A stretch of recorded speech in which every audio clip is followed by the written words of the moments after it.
Sa ngalan ng Ama, ng Anak at Espiritu Santo. Amen. Sumainyo ang Panginoon. At sumainyo rin. Mga kapatid, natin at panawagan kay Kristo upang ating kapatid na yumao at pagkalabanayan ng bawat kalina. Panginoon Kristo, sa pagkahain mo ng iyong buhay para sa lahat, ipinamalas mo pagkumala sa akin at maglinga, Panginoon, gawa Panginoon, kaawaan mo kami. Panginoon Kristo, yung pagkahimlay sa kamatayan na kaysa kasami ng pagkalagayan, Kristo, kaawaan mo kami. Kristo, kaawaan mo kami. Panginoon Kristo, yung ilang pagkabuhay pinanatagwaan pananampalataya sa walang hanggang buhay sa kabila, Panginoon, kaawaan mo kami.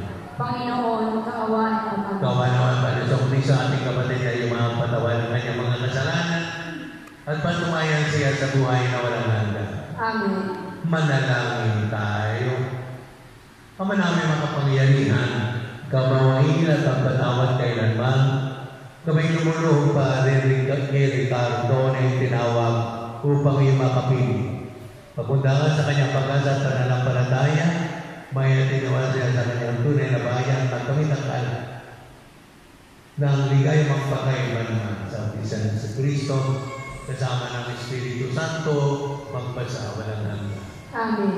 Ang lahat po ay magsupo.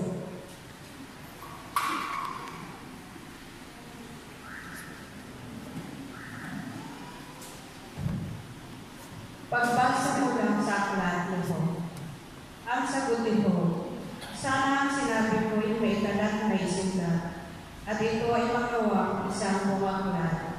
At sa bagay may ugit, ito mga salita ko, upang sa habang panahon mabasa ng mga tao. Alam kong pinatutulong ang aking tagapagligtas na sa aking magtatanggol pagdating ng wakas. Pagkatapos sa maluray itong aking bumbalan, ang Diyos ko'y mamamalas kahit naman ay mamnas. Siya'y aking mamamasdan at mukhang makikita. Meron ng Diyos, siya nagagi sa mga kasalanan sa nagutan. Pagpapala tayo inanyayahan sa kanyang banal na bibig. Panginoon, hindi ako marapat dapat na magpatuloy sa iyo, ngunit sa isang salita man lamang